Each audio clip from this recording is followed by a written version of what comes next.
오늘 이 촉촉한 비가 오니까 정말 마음도 촉촉해지는 그런 느낌입니다. 우리 또 주정부 장로님, 사모님 이 목숨 걸고 이렇게 또 오늘 그 고로쇠 물을 여러분들이 아마 드실 수 있을 것 같아서 아무튼 먼 길을 오셔서 오늘 또 말씀을 주시기 위하여 오신 장로님 네 분 환영합니다.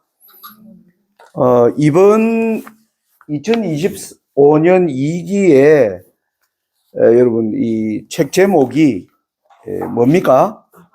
암시, 형상, 상징.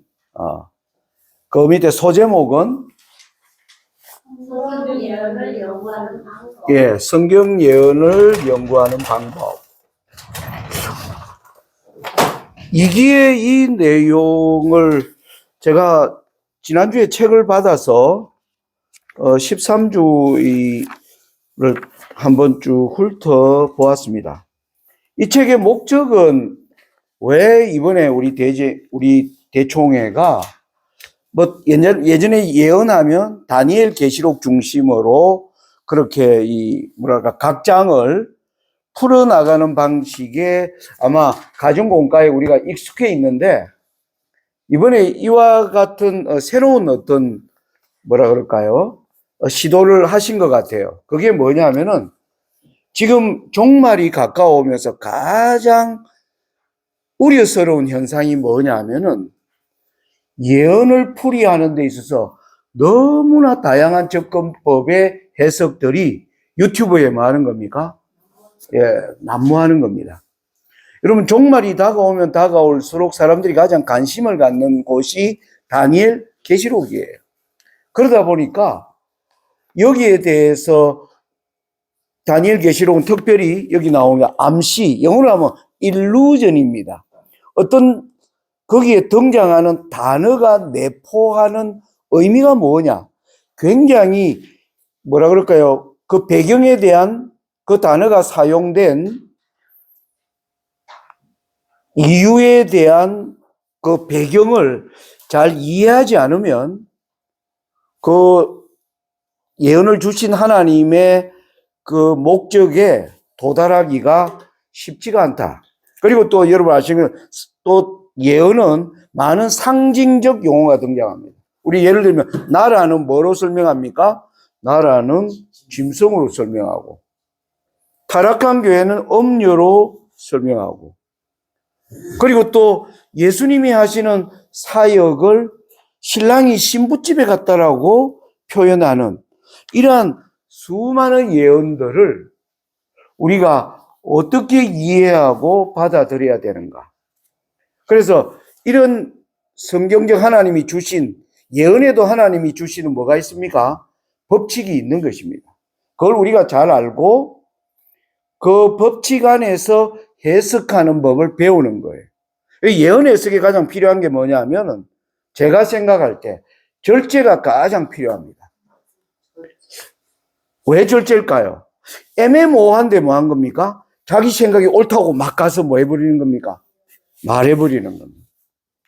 저도 제가 예언을 저는 연구하는 연구자라고 저는 제 스스로 그렇게 자부를 하는데 제가 이 예언을 연구하면서 가장 주의하는 지점이 뭐냐면은 제 머리로 확실히 성경적으로 이해가 안 될 때는 뭐 하지 않는 겁니까? 말하지 않는 거예요. 그 절제가 굉장히 중요하다는 것을 느낍니다. 그런데 어떤 사람들이 예언을 쫙 연구하면 사람들이 뭐냐면 몰려와요. 그럼 자기가 마치 선생이 된 것처럼 뭐 하는 겁니까? 잘 모르는 것도 그냥 막 푸는 거예요. 네. 왜냐하면 사람들의 시선이 자기에게 쏠리니까. 그러니까 그 인기를 계속 유지하기 위해서 이런 이제 오류들이 이제 커지고 있는데 지금 저와 여러분이 사는 시대는 SNS 시대입니다. 누구든지 자유롭게 자기가 생각하는 것을 표현할 수 있는 1인 방송 시대가 되어버린 거예요. 우리나라도 최근에 윤석열 탄핵과 관련하여 사람들이 이 정치에 대한 뉴스를 어디에서 가장 많이 듣는가 하니까 KBS, MBC, SBS가 아니고요. 유튜브 1인 방송을 듣는 사람들이 훨씬 많다는 거예요. 그러니까 지금 이제 앞으로 59일 동안 대통령 선거가 있을 텐데 엄청난 혼탁함이 아마 있는 걸 여러분들이 보실 겁니다. 자, 예언에 있어서도 종말이 다가오면 다가올수록 종말을 설명하기 위해서는 예언서에서 거기에 대한 어떤 해답을 얻고자 하는 시도가 있기 때문에 여기에 이 해석을 하는 데 있어서 우리가 정확한 원칙 그리고 또 대쟁투적 관점에서 어떻게 봐야 되는가. 그래서 여러분 한번 전체 목록을 한번 잠깐 보세요. 맨 앞 페이지 어디냐면 2페이지인가요? 2페이지. 2페이지 보시면 13가까지의 제목이 나오죠. 예언의 몇 가지 원칙, 창세기의 기초. 그러니까 죄가 시작된 이래로 이 죄의 투쟁이 어떤 방식으로 진행되는가 하는 우리 재림교는 그것을 선악간의 우주적 대쟁투라고 하는 관점에서 이 예언이 시작된다. 그 다음에 뭡니까? 결혼에서 가져온 심상. 자주 예언은 뭡니까? 마지막 예수님의 나라 얻는 것을 여러분 어린 양의 혼인으로 설명합니다. 그죠? 새 예루살렘은 어린 양의 신부로 등장하는 이러한 왜 결혼을 통해서 하나님이 이것을 설명하려고 하시는가? 그 다음에 나라, 성경에 나오는 나라들을 하나님은 뭐예요? 짐승을 통해서 얘기를 하고 이 짐승이 뭡니까? 땅에서 올라오는 짐승, 바다에서 올라오는 매 짐승, 그 사이에서 나오는 작은 뿔, 그리고 또 이전에 있었다가 시방 없는데 장차 올라오는 또 짐승, 그리고 또 계시록 17장에 보면 8째 왕, 이런 것들을 어떻게 우리가 조화롭게 이해해야 되는가. 그리고 또 하나, 육가에는 이 모든 것에는 성소를 중심으로 또 진행되고 있는 겁니다.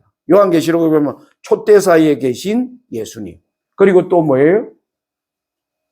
향단 앞에 서 계신 어린 양, 그리고 또 하나님의 언약궤가 열리면서 이 모든 것들은 또 희생제사의 이해가 없이는 또 풀이할 수 없는 것.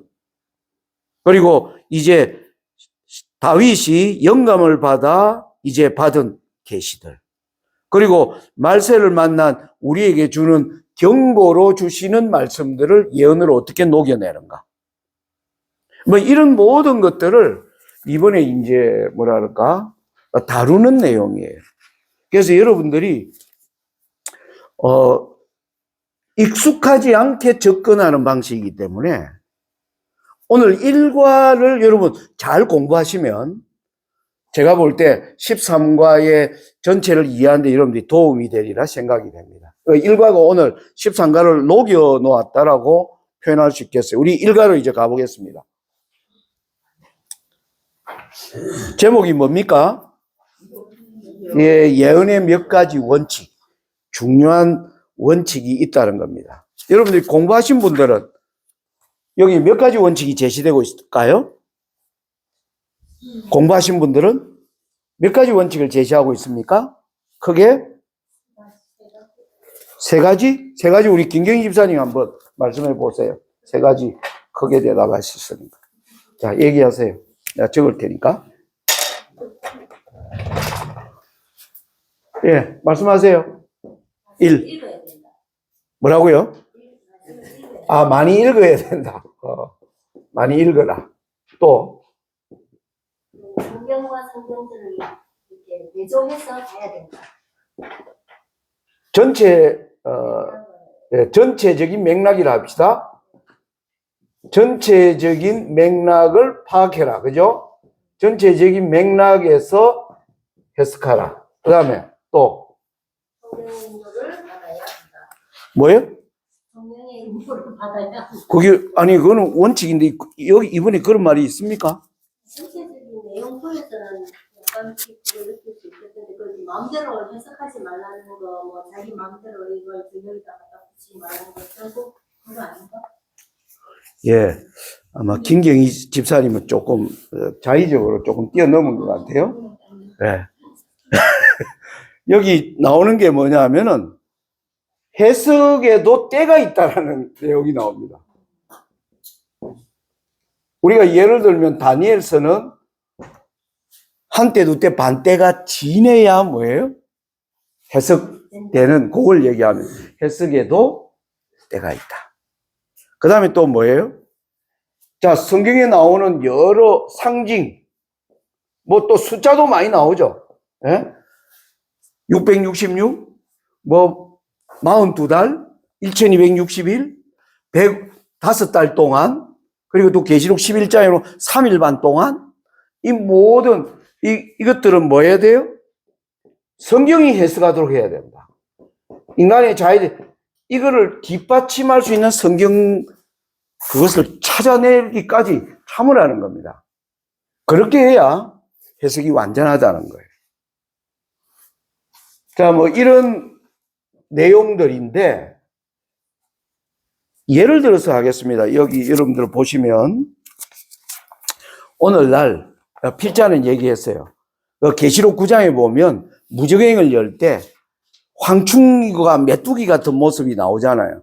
그게 오늘날 헬리콥터하고 너무 닮았다 이래가지고 걸프 전쟁으로 실제로 1990년대에 부시 대통령이 이라크가 쿠웨이트를 침공해가지고 했을 때 여러분 한 35년 전 우리가 다 30대 때 일어난 사건 여러분 기억, 그때 사막의 폭풍 뭐 이래가지고 대단했죠. 그때 2000년대가 10년밖에 안 남았고 그러면서 석유값이 폭등하고 거기다가 러시아가 뭐 한 겁니까? 소련이 붕괴된 거예요.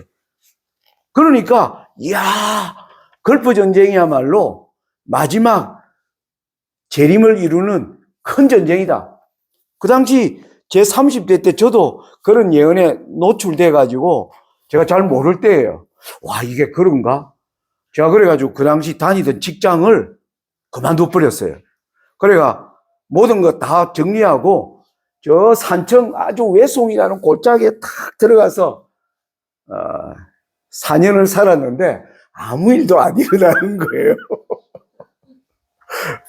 그런데 나이는 야 이게 40살이 다 돼가는데 여러분 30 몇 살 때 직장 그만두고 한 5년 쉬다가 들어가려고 하는데 들어갈 데가 없어요. 제가 사면 초과에 빠졌어요. 그때 제가 제 머리를 때리면서 어이구 덩신아 어이구 덩신아 제가 맨날 그랬어요. 어떻게 예언을 그래서 제가 그때 한 게 뭐냐면 남이 해석해 주는 게 아니고 내가 연구해야 되겠구나. 제가 그때 그걸 배웠어요. 이게 저는 그 당시 모르고요. 남이 해석해 주는 게 그럴듯한 거예요. 그래서 그 당시 안식일 지키는 직장, 좋은 직장을 다니고 있었거든요. 근데 그걸 뭐 한 겁니까? 그래서 치우고 산 위로 올라가가지고 마치 요나처럼 망하는 거 이렇게 딱 보고 있는데 이게 안 망하는 거예요. 이게 안 망하는 거예요. 그래서 다시 내려와야 되겠는데, 이게 체면이 안 서는 거예요. 친구들도 소문이 어떻게 하냐면, 우리 대학 동지 상백이가 도 닦으러 저 지리산에 들어갔다더라. 우리 친구들은 저를 놀리기 위해서. 그래가 저를 또 만났는데, 야, 도 터졌냐? 이러는데. 이게 내려와서 할 말이 없는 거예요. 친척들, 아버지도요, 얼마나 저를, 뭐 했느냐면, 근데 제가 그게 어떻게 다시 내려옵니까? 그래가 제가 중국으로 간 거예요, 사실은. 제가 중국에 선교하러 갔다기보다도 선교도 하려고 갔지만은, 이 한국 다시 주변 사람에게로 못 내려오겠더라고요. 그래서 중국으로 가자 이래가지고 중국에 제가 13년 살다가 이렇게 조심스럽게 들어온 거예요. 이게 뭐냐면은 예언이 주는 그것에 대하여 내가 연구를 하는 데서 뭐가 필요한가? 제가 그때 그걸 필요성을 느꼈어요. 내가 기초가 되어 있지 않고 또 그것을 분별할 수 있는 내가 지식도 없고 지혜도 없다는 걸 이제 그러면서 이제 근데 지금 생각하면 하나님이 제게 예언을 깊이 연구하게 하기 위해서 그런 어리석은 길로 잠깐 들어가도록 하나님이 허락하셨다라고 저는 생각을 하죠. 자, 이와 같은 일들을 지금 곳곳에서 보여주는 겁니다. 자, 오늘 이 모든 것을 저는 설명할 수 있는 한 내용이 뭐로 할까 생각했는데, 여기는 얘기한, 여러분, 다니엘서를 한번 보세요. 다니엘. 지금 여러분, 진지하게 예언을 연구하는 무리들, 우리 재림교회와 지금 개신교회도 아주 이상하게 예언을 펼치는 사람들 있지만 진지한 연구가들이 있습니다. 그분들의 이 예언들을 들어보면 가장 고민하는 지점이 뭐냐면 다니엘 7장의 9장 26절부터 27절이에요. 이게 굉장히 난해합니다. 한번 우리 볼까요? 다니엘 9장 26절, 27절. 62일에 의해 기름 부음을 받은 자가 끊어져 없어질 것이며 장차 한 왕의 백성이 와서 그 성읍과 성소를 회파하려니와 그의 종말은 홍수의 음몰됨 같을 것이며 또 끝까지 전쟁이 있으리니 황폐할 것이 작정되었느니라. 그가 장차 많은 사람으로 더불어 한 일해 동안의 언약을 굳게 정하겠고 그가 그 일의 절반에 제사와 예물을 금지할 것이며 또 잠포하여 미운 물건이 날개를 의지하여 설 것이며 또 이미 정한 종말까지 진노가 황폐케 하는 자에게 쏟아지리라 하였느니라. 여러분, 재림교인들도 이거 난해한 성경절입니다. 재림교인들도요. 그런데 지금 개신교회는 이 성경절 가지고요 깊이 고민하는 분들이 굉장히 많습니다. 유튜브가 좋은 게 뭐냐 하면 제가 그렇게 고민하는 분들이 어디에서 지금 고민하는가를 볼 수 있는 그걸 이제 느낄 수 있죠. 오늘 내용에 보세요. 성경에 지금 9장 26절 20절이 전체적인 맥락에서 파악하라. 전체적인 맥락은 다니엘 9장 전체가 무슨 얘기를 했길래 결론이 이렇게 났느냐. 그걸 고민을 해야 되는 거예요. 다니엘 9장에 보면 여러분 앞으로 한번 가봅시다. 다니엘 9장에 보면 다니엘 9장 3절에 내가 금식하며 베옷을 입고 죄를 무릅쓰고 하나님께 기도하며 다니엘이 왜 여기서 금식하고 결심하며 하나님께 나아갔느냐 하면 뭐냐? 16절 보세요. 주여 내가 구하옵나니 주는 주의 공의를 쫓아서 주의 분노를 주의 성 예루살렘 주의 거룩한 산에서 떠나게 하옵소서. 이는 우리의 죄와 우리의 열조의 죄악을 인하여 예루살렘과 주의 백성이 사면에 있는 자에게 수욕을 받으리이다. 18절입니다. 19절 주여 들으소서 주여 용서하소서 주여 들으시고 행하소서 지체치 마옵소서 나의 하나님이여 주 자신을 위하여 하시옵소서. 이는 주의 성과 주의 백성이 주의 이름으로 일컫은 바 됨이니이다. 이렇게 결론을 내렸는데 21절에 내가 말하여 기도할 때 이전 이상 중에 본 그 사람 가브리엘이 빨리 날아서 저녁 대차를 드릴 점에 내게 이르더니 내게 가르치면 내게 말하여 가로되 다니엘아 내가 이제 너게 지혜와 총명을 주려고 나왔나니 곧 너가 기도를 시작할 즈음에 명령이 내렸으므로 이제 너게 고하러 왔느니라. 너는 크게 은총을 입은 자라. 그런즉 너는 이 일을 생각하고 그 이상을 깨달을지니라. 여러분 여기 그 이상이 뭐예요? 제가 여러분 질문합니다. 그 이상. 그 이상이 뭡니까? 이게 전체적인 맥락에서 9장 24절부터 27절이 나온 이유는 그 이상이 뭐예요? 김경희 집사님.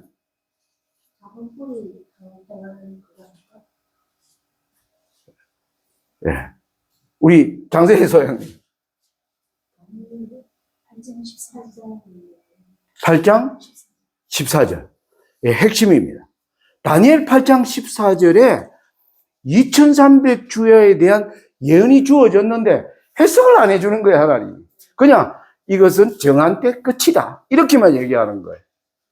그러니까 다니엘 입장에서는 지금 자기가 포로로 잡혀가 70년이 거의 차고 예레미야에게 70년이 지나면 돌아온다고 한 그때가 찼는데 2년 전에 2300년 동안 성소와 백성이 짓밟힌다는 얘기가 나오니까 이게 도대체 어떻게 되는 거냐는 거죠.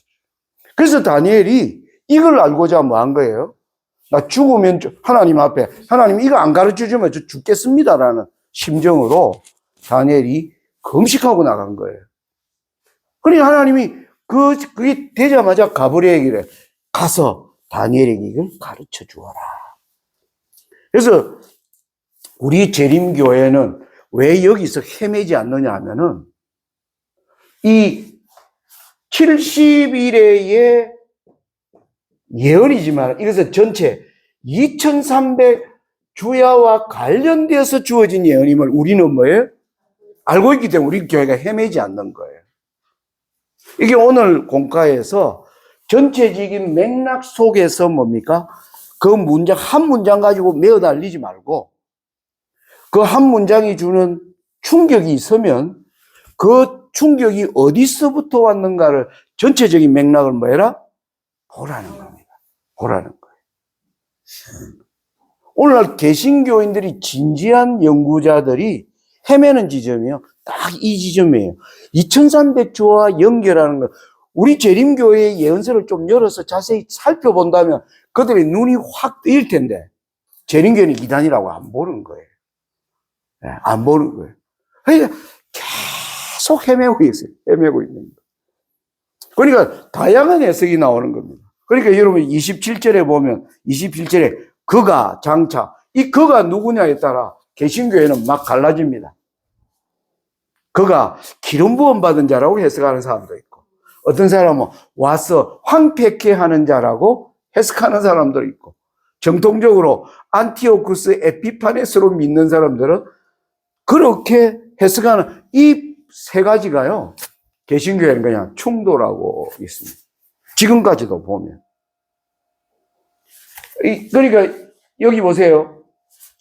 해석에도 때가 있다. 우리가 여기에 대한 분명한 이해를 하게 된 것은 1798년 이후에 다니엘서가 열리면서 그래서 1798년 이후에 진지한 해석자를 우리가 뭐 해보면 살펴보면 거기에서 도움을 얻을 수가 있겠죠. 이런 자세가 뭐한 거예요? 예언 연구에는 필요된다는 것입니다. 이런 걸 하지 않으면 우리는 속고 속이는 자가 될 수 있는 거예요. 또 나는 기초가 없으면 속임을 당하는 이런 그래서 이번 그 일과는 그 이야기를 하고 있는 것입니다. 읽는 자는 우리가 일요일 소지에 읽는 자는 깨달을지어다. 예수님이 얘기했죠. 제가 예언 연구할 때 저도 그랬습니다. 제가 아까 말한 것처럼 제가 중국 들어가 가지고 이제 한국에서의 그 뭐라 그럴까요? 제 개인적으로는 정말 슬픈 그 체험을 하면서 제가 하고자 한 게 뭐냐면 마태복음 24장 15절에 선지자 다니엘의 말한 바 멸망에 가증한 것이 거룩한 곳에 쓴 것을 보거든. 그 다음에 읽는 자는 깨달을진자. 그래서 정말 많이 읽었죠. 저는 아마 다니엘 요한계시록 한 500번은 내가 읽지 않았나? 뭐 그런 생각이 듭니다. 정말 많이 읽었어요. 하나님이 읽으라고 하니. 그러니까 많이 읽으면 어떤 일이 생길까요? 많이 읽으면 전체적인 맥락이 파괴됩니다. 해석을 못해도 이 말씀이 어떤 상황에서 주어졌는가 라는 깨달음이 오는 거예요. 이제 그 깨달음을 가지고 성경을 파면 일단 뭐예요? 배경 지식이 배경에 대한 이해가 있기 때문에 연구하는 자세가 달라지는 것입니다. 그래서 읽는 자는 깨달을진저 이걸 이제 필자 강조하고 있고요. 그 다음에 월요일 소지에 보면 하나님은 우리가 당신을 알기 원하신다. 그것은 뭐예요? 하나님이 비밀스럽게 얘기합니다. 비밀스럽게 얘기하는데 하나님의 목적은 비밀스럽게 얘기해서 우리가 거기서 짜부라지게 하는 게 하나님의 목적이 아니고 예, 엎어지게 하는 거, 넘어지게, 예. 넘어지게 하는 것이 목적이 아니라 우리로 원만한 이해에 이르게 하기 위하여 하나님이 비밀을 말씀하십니다. 여러분, 성경이 얘기하는 비밀이요. 영어로 시크릿이 아니에요. 이 헬라어 원문에 보면 이 딱개가 왜 없죠? 원문이 뭐냐면 미스테리입니다. 미스테리. 하나님의 비밀이라는 뜻이, 예? 그거 보면 제자들이 얘기하잖아요. 예수님 왜 우리에게 비유로 말씀하시나이까? 그때 예수님 하나님은 천국의 비밀을 아는 것이 너희에게는 허락되었으나 그들에게는 아니 되었나니 무릇 있는 자는 더 많이 얻겠고 무릇 없는 자는 그 있는 것도 빼앗기리라. 비밀의 특징입니다. 비밀스럽게 얘기하는 것은 이것을 조심스럽게 다가가면서 정말 진심으로 알기를 원하면서 조심스럽게 다가가는 자에게는 풍성하게 열린다는 거예요. 풍성하게 열린다는 거예요.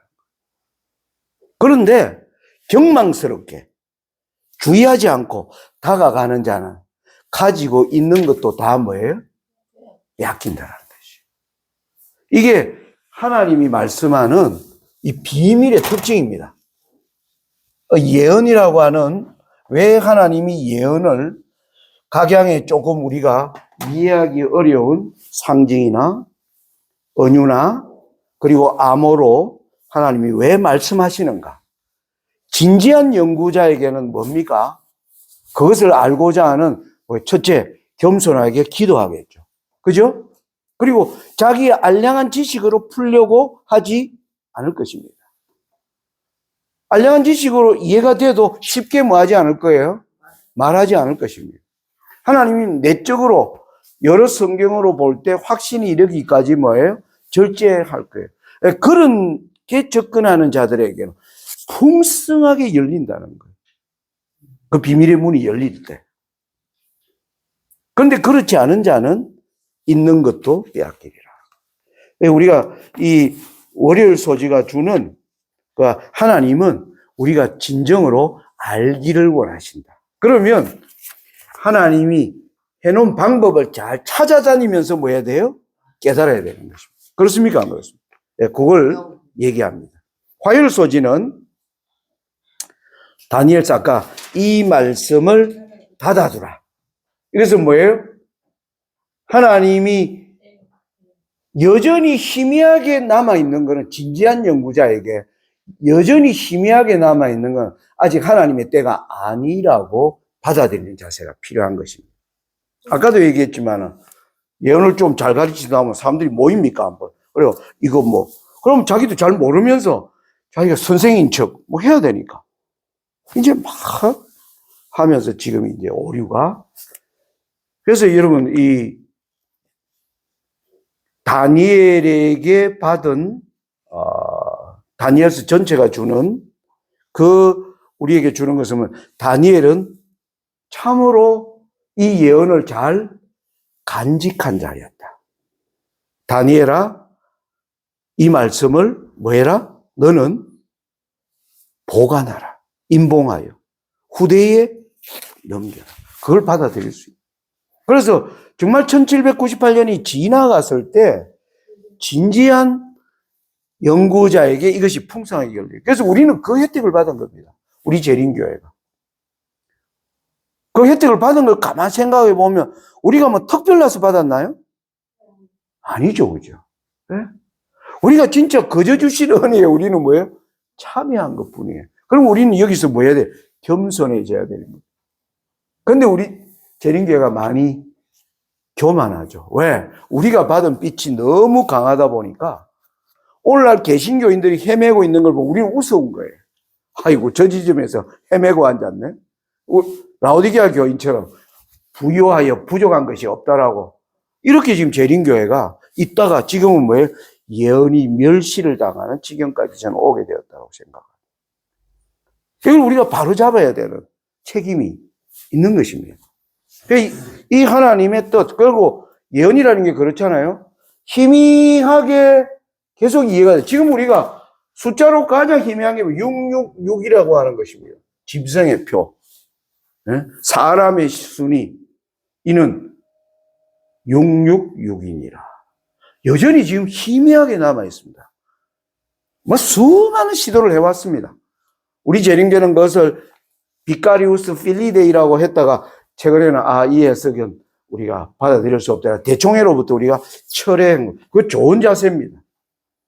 우리가 지금까지 믿었던 거를 철회한다. 그것도 용기 없으면 할 수 없는 것입니다.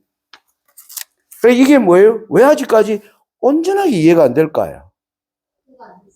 이게 이제는 정말 짐승의 우상이 서면, 여러분 지금 짐승의 우상이 서는 게 지금 보입니까? 미국의 트럼프가 지금 얼마나 못된 일을 하고 있습니까? 그런데 그 트럼프를 향하여 미국의 침례교 모든 목사들이 다 백악관에 가서 트럼프 머리에 손을 얹고 하나님 이 고레스 같은 이 트럼프에게 복을 달라고 하는 거예요. 네? 짐승의 우상이 그런 겁니다. 악한 짓을 하는데 뭐예요? 그를 뭐예요? 떠받드는 것입니다. 트럼프가 뭐예요? 동성연애, 젠더 없애버리니까 야 잘한다. 네? 낙태 이런 문제도 막 얘기하니까 예루살렘에 대하여 막 논쟁인데 그건 이스라엘 땅이야. 영상은 옮겨. 그러니까 이야 멋진 사람. 이 짐승의 우상이 그렇게 쓰는 거예요. 이 행하는 정신은 하나님의 정신과 뭐예요? 완전히 깡패잖아요, 지금. 완전히 깡패거든요. 그런데 뭐합니까? 한면으로는 뭐예요? 하나님을 굉장히 위하는 정책에 굉장히 뭡니까? 속 시원하게 다가가는. 그 교회 지도자들이 모여가, 이 고레스라고 이 머리에 손 얹어가지고. 이게 과시화되면 짐승의 우상 다음이 짐승의 표거든요. 이때 완전하게 이해가 됩니다. 이게 때를 기다리는 게 필요한 거예요. 잘 풀리지 않을 때는 하나님이 허락지 않으신다. 근데 아까 얘기했죠. 교만한 자는 섣불리 뭐 하려고 할까요? 풀려고. 왜 그래야 사람들이 여전히 당신은 똑똑한 사람이다. 이렇게 이제 인정받고 싶은 마음입니다. 이게 중요한 걸 다루고 있습니다. 수요일 소지가 뭐였습니다? 이제 말씀을 연구함. 진지한 자세로 그러니까 성경이 구원을 얻을 수 있는 충분한 지식을 성경이 담고 있다. 그걸 우리가 믿는다면 여기서 나온 오늘 중요한 세 가지 자세죠. 자, 많이 읽어라. 그리고 전체적인 맥락에서 파악하라. 그죠? 그리고 해석에도 하나님이 정하신 때가 있다. 그걸 기다릴 줄 알아라. 그리고 이 모든 암호 같은 것은 성경이 해석하는 지점에 이르기까지 뭐예요? 진지하게 다가가라. 이 오늘 공과는 이 네 가지를 얘기하고 있습니다. 이해되시나요? 그걸 제가 예를 들면 바로 다니엘 9장 26절, 27절을 예로 드는 거예요. 거기 나오는 그가 누구냐? 황폐케 하는 자가 누구냐? 네? 이걸 어떻게 해석할 것인가? 자, 이제 결론을 얘기해서 아까 9장 26절, 27절로 다시 돌아가 볼게요. 개신교회가 왜 헤매느냐 하면 이거예요. 여러분 보세요. 이 사람들이 지금 어디까지 풀었느냐 하면 아주 중요한 지점까지 풀었습니다. 자, 보세요.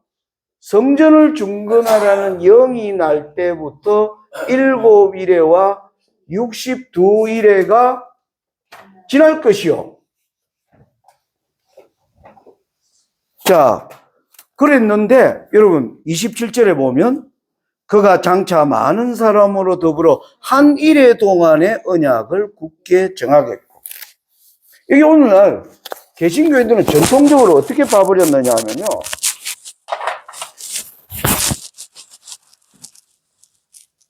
자, 예루살렘을 중건하라는 영입니다. 예루살렘을 중건하는 영이 날 때부터 7일에와 62일에, 7일에는 49년, 맞죠? 77이 49, 62일에는 634년, 합하면 434년, 예? 합하면 483년이 62일의 끝이에요.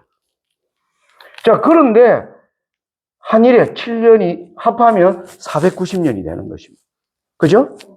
자, 그런데 이 사람들이 지금 어디까지 왔느냐 하면, 이때 기름 부음 받은 자가 설 것이라고 하니까 예수님이 침례받은 게 우리는 AD 27년에 침례를 받아가 실제로 483년을 거슬러 올라보니까 BC 457년에 아닥사스다 7년에 에스라가 뭡니까? 왕으로부터 조서를 받아 예루살렘을 이제 성전을 이제 말씀으로 회복하는 그 일이 있었으면 알고 우리 여기 근거가 다 개신교인도 지금 이것까지 찾아냈어요. 지금 많은 진지한 연구자들은 안티오쿠스 에피파네스 이거 헛소리다라고 요즘 얘기하는 목사가 많아졌습니다. 헛소리다고는 우리가 지금까지 잘 못 봤다. 우리가 찾아온 방법대로 찾아온 거예요. 그러면 7년이 딱 보니까 이게 그런데 26절 27절 보니까 이 7년 동안에 이런 일이 안 일어난 거거든요. 보세요. 우리는 절반에 뭐가 있다고 그럽니까? 절반에 예수님의 십자가. 그러니까 그들이 보면 십자가 나오는 거예요. 왜냐하면 27절에 보면 그가 그 일의 절반에 제사와 예물을 금지할 것이며. 그러게 또 맞아. 그러니까 7일에가 62일에를 연결한 전로 딱 맞는데 그러면 그 뒤에 반일에 대한 해석이 안 맞는 거예요. 보세요. 또 잠포하여 미운 물건이 날개를 의지하여 설 것이며 또 이미 정한 종말까지 진노가 황폐케 하는 자에게 쏟아지리라 하였느니라. 우리 재림교회는 3년 6개월 끝이 어디라고 얘기해요? 어디라? 예, 서대반에. 이렇게 해석하는 거 맞아요? 김경희 집사님. 이 해석이 하면 맞아요, 안 맞아요? 장로님 맞습니까? 안 맞습니까? 안 맞죠? 안 맞다니까요. 재림교인들도 여기서 흔들리는 사람 많습니다. 그래서 개신교 해석을 따라가는 재림교인들이 많습니다. 아까 얘기했죠. 이 예언은 2300주야 전체 속에서 주어진 예언이에요. 이 반일의 이유는 이 이후에 일어나는 성지를 보여주는 사건이 서대반의 순교의 사건입니다. 하나님의 말씀이 서대반 죽기 전까지는 오순절에 막 교회가 확장됩니까? 안 하죠? 확장된데 사단이 드디어 분노하여 뭐 하는 겁니까? 교회를 이제 박살내려고 하는 황폐케 하는 자가 일어나는 거예요. 그게 실제로 보여준 사건이 서대반이 죽으면서 교회는 뭐 하는 겁니까? 흩어지잖아요. 핍박으로. 그러면서 교회는 그 뒤에 어떡합니까? 계속 핍박받잖아요. 예? 로마가 교회를 없애기 위해서 12사도 다 죽이고 200년 동안 핍박하고 핍박하다 안 되니까 가짜 교회 세우가 뭐예요? 1798년까지 진리가 황폐하는 자에게 뭐예요? 당하면서 언제까지? 1844년 성경이 열리기까지 이렇게 간통하고 있는 예언이에요, 이게. 왜? 전체적인 아까 맥락에 보니까 그 이상을 깨달으라고 아까 우리 장소님 잘 대답했죠. 그 이상은 2300주의 예언이에요. 2300주의 예언을 설명하면서 거기에 뭘 집어넣은 거예요? 70일을 그러니까 개신교인들은 이 관계가 뭐예요? 이해가 안 되는 거예요. 그들은 아무리 생각해도 당시에 진노가 황폐케 하는 자에 쏟아지는 거는 AD 70년에 예루살렘이 로마의 멸망한 사건으로 보니까 여기서 예수님이 십자가에서 죽고 AD 70년까지는 30년이 더 있는데 3년 6개월로 뭐가 안 되는 거예요? 해석이 안 되는 거예요. 여기 개신교회가 지금 진지한 연구자들이 지금 여기에서 헤매고 있는 지점. 그런데 우리 재림교회는 엘렌지 화이트로부터 우리 거저받은 거예요, 사실 이 해석을. 다 각지대 전투에 엘렌지 화이트 이 스데반의 순교와 관련해서 사도행전에 기가 차게 설명을 했기 때문에 우리 교회의 진지한 예언 연구자들은 여기서 뭐 하지 않는 겁니까? 헤매지 않는 겁니다. 우리가 이 축복을 받은 거예요. 자, 이번 공과가 이런 내용을 담고 있다. 여러분 아시고, 2과부터 여러분들이 한번 진지하게, 예언이라고 하는, 중요한 말씀들을 우리가 말세에 큰 소리로 외치는 것은 예언을 푸는 것입니다. 마지막 사업은 예언 연구로 맞춰져요, 사실.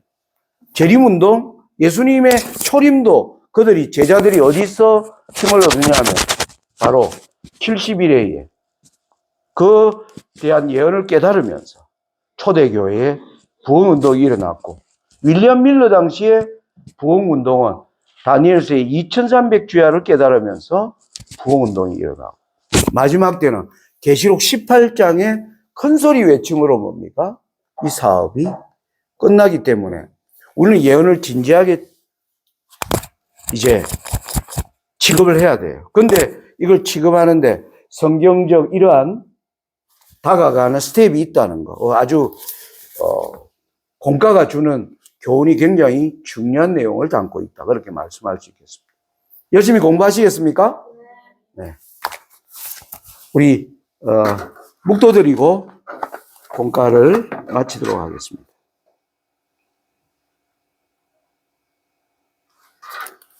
잠시 우리 화장실 다녀오시고요. 5분 후에 예배 시작하도록 하겠습니다.